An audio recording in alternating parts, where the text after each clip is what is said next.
Good morning mga ka-Charlotte. For today's video guys, so proud mama over here. So hindi ako nagbabrag guys, pero nagpapalihi. So out of pocket kasi or financial si mama. So ayan, may kamag-anak yata tong anak ko. Magkaano talaga sila. Pag walang laman yung rep, ayan, pinupuno niya. So thank you sa anak ko.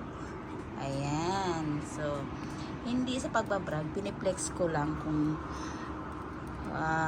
how blessed I am na mayroon akong dalawang anak na tumutulong sa akin pag empty yung pocket natin. So, yun guys, thank you. Kasi sabi niya, punuin raw niya yung dahil nga gawa ng hindi kami nagbibili talaga guys, gawa ng yung mga bills namin medyo tama lang yung pera. So nagpapasalamat ako kasi mayroong so may kamag-anak tong anak ko na to, isang pinsan rin niya ganun din, bili doon sa kapatid ko ng mga groceries, tumutulong. Ngayon nagkakalat ako kasi pasensya na guys, kagigising lang.